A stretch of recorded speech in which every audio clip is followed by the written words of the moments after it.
The moment 10-year-old Sophie Chen and her mother Rachel rolled onto the Voice Kids stage together, something extraordinary filled the air. Not because of the pink wheelchair that Sophie navigated with practiced ease, or the way her mother walked protectively beside her, but because of the radiant confidence that seemed to emanate from Sophie's small frame as she surveyed the massive stage with eyes full of dreams and determination.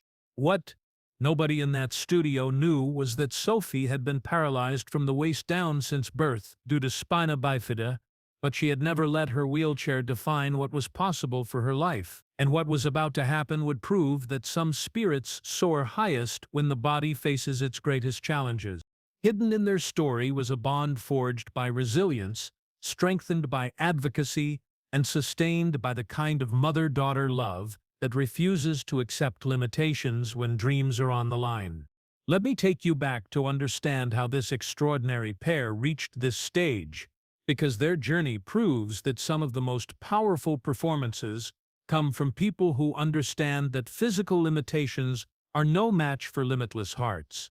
Sophie Chen had been born with spina bifida, a condition that left her without the use of her legs, but with a spirit that seemed to compensate for any physical limitations. From her earliest days, her mother Rachel had made a decision that would shape Sophie's entire worldview. They would focus not on what Sophie couldn't do, but on discovering all the amazing things she could do. Rachel, a single mother who had faced her own struggles as an immigrant from Taiwan, had learned English partly through music, singing along to American songs until the words felt natural on her tongue. When Sophie was born with her condition, Rachel instinctively turned to music as a way to connect with her daughter, to give her something that no disability could touch. Sophie's first memories were of her mother singing lullabies in both Mandarin and English, of being held in Rachel's arms while music filled their small apartment, of learning that melody could transport you anywhere, even when your legs couldn't take you there physically. By age 3, Sophie was humming complex harmonies. By age 5, she was singing along to every song on the radio with perfect pitch and emotional understanding that seemed far beyond her years. The wheelchair had never felt like a limitation to Sophie, because Rachel had taught her that it was simply her way of moving through the world. Other children might walk or run, but Sophie rolled, and she had learned to do it with such grace and confidence that her wheelchair became an extension of herself rather than a barrier to her dreams. Music became Sophie's superpower.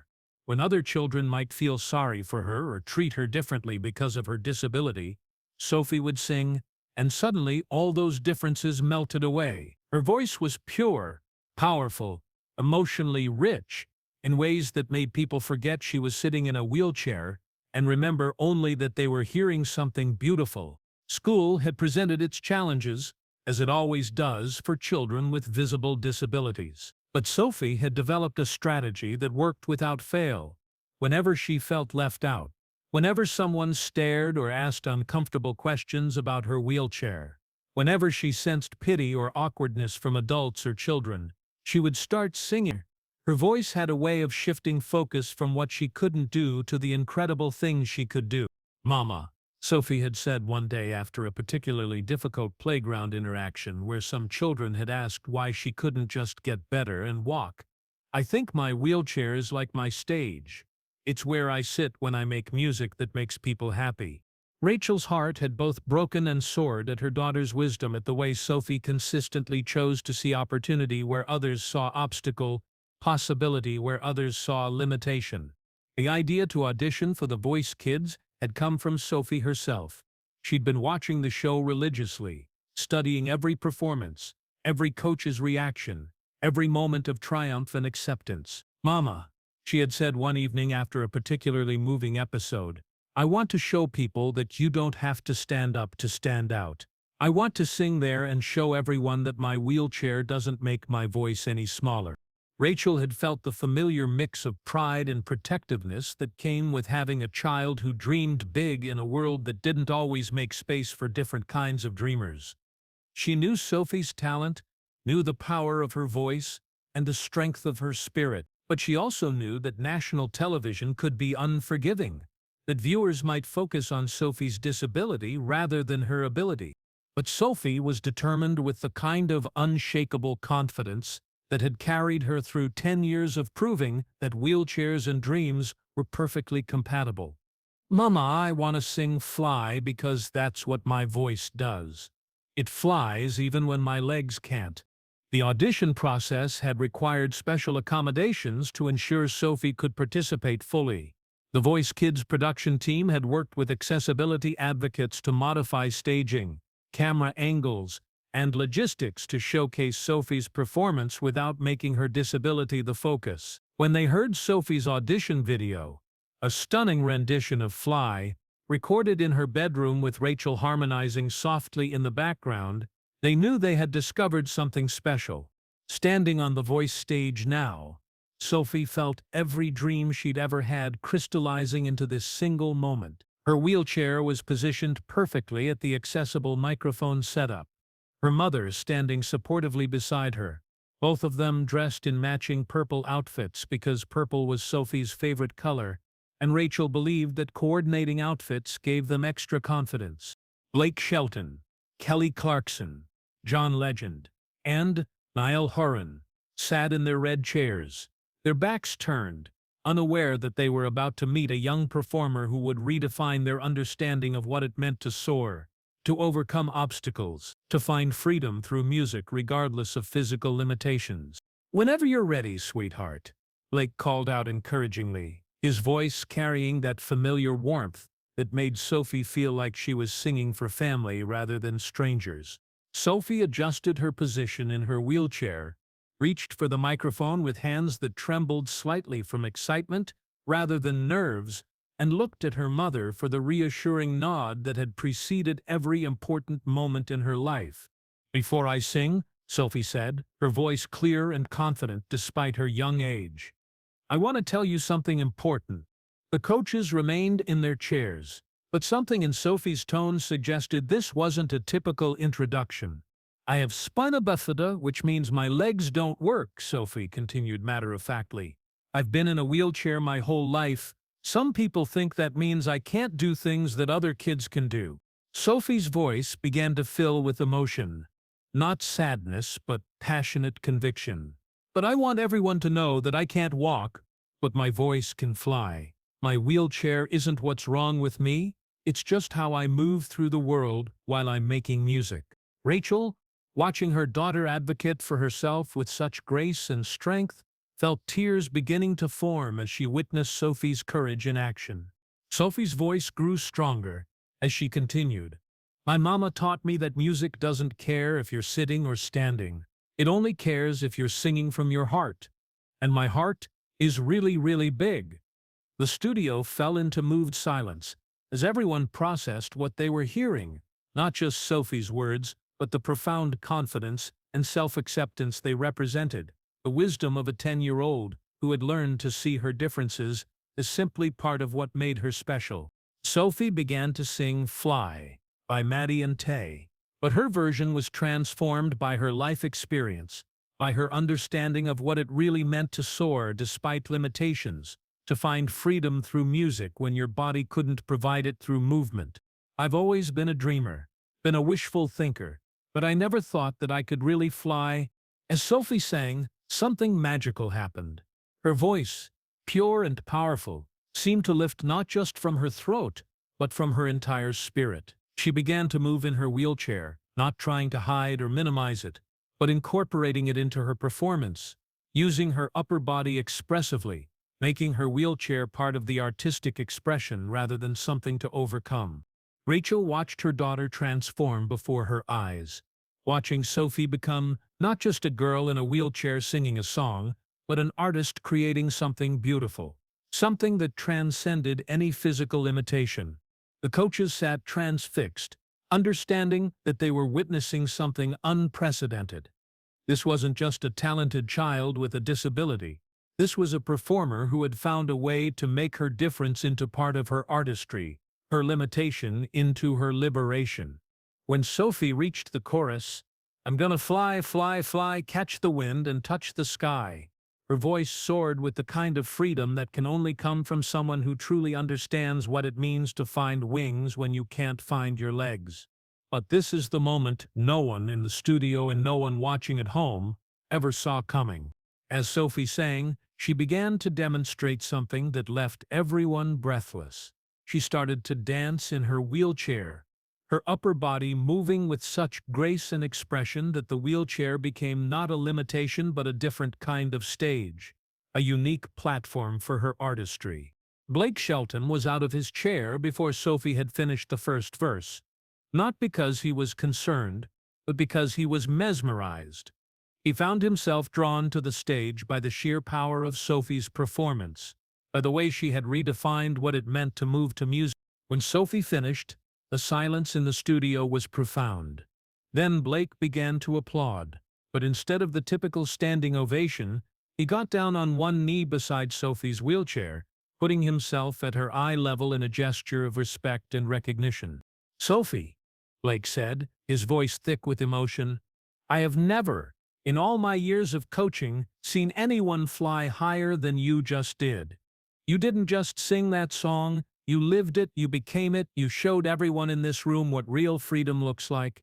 All four coaches hit their buttons simultaneously, their chairs spinning to face a young performer who had just demonstrated that the most powerful performances come not from perfect bodies but from perfect hearts.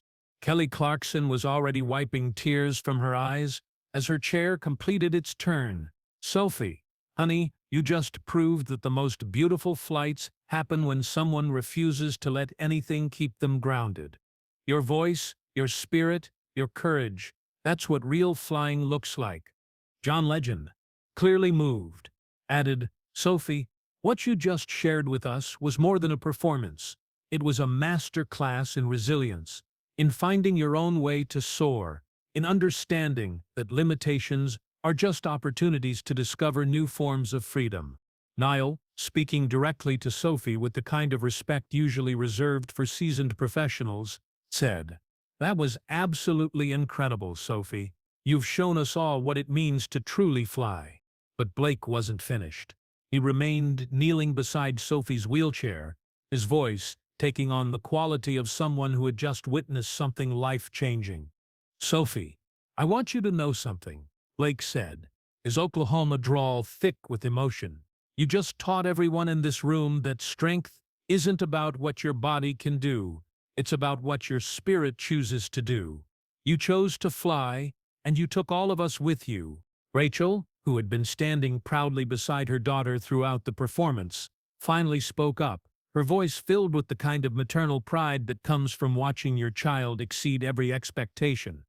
"Sophie has taught me that there's no such thing as can't," Rachel said, her slight accent making her words even more poignant. "Only different ways to do the same beautiful things." She doesn't see her wheelchair as what she can't do, she sees it as part of how she creates magic. Sophie and Rachel chose Team Blake, not because of strategy or career goals, but because they recognized in him someone who understood that the best coaches don't try to fix what's different. They help you use what's different to create something beautiful. Over the following weeks, Blake became more than Sophie's coach.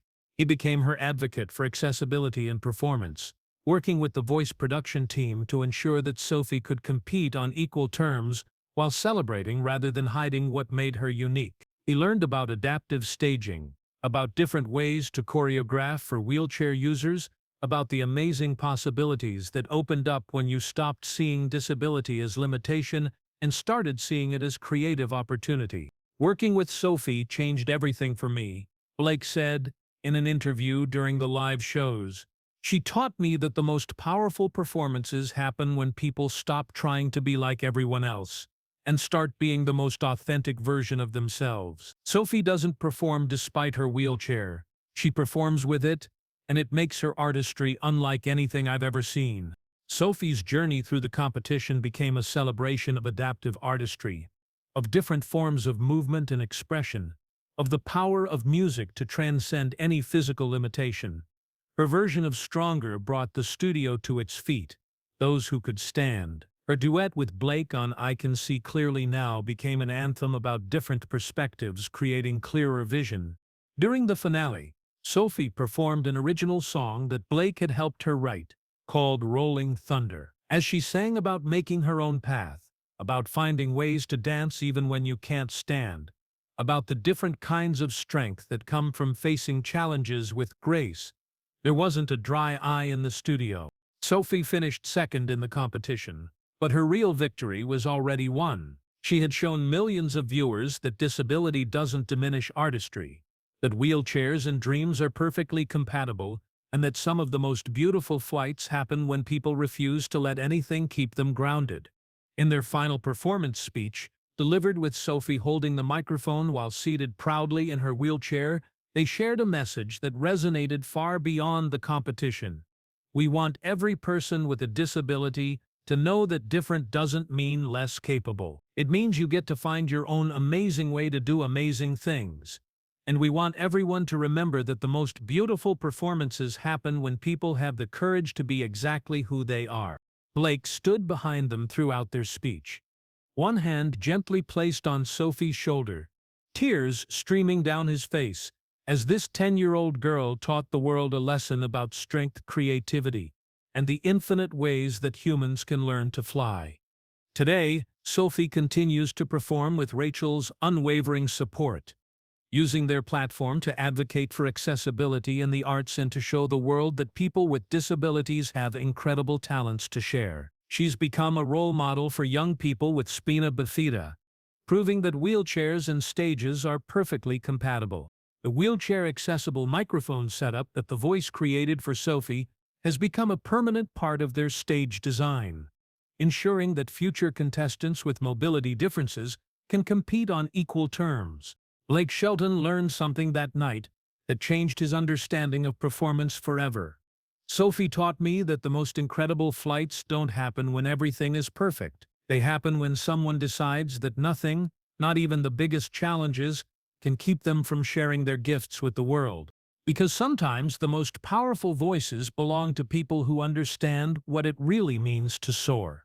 Sometimes the most beautiful performances come from artists who have learned that limitations are just invitations to find new forms of expression. And sometimes a 10-year-old girl in a wheelchair can teach everyone that flying isn't about leaving the ground, it's about rising above anything that tries to keep your spirit down. Sophie and Rachel Chen proved that The Voice isn't about conforming to traditional expectations of what performers should look like. It's about celebrating the infinite ways that humans can create beauty, share their hearts, and remind the world that the most important journeys happen not with your feet, but with your courage to keep moving forward regardless of how you get there.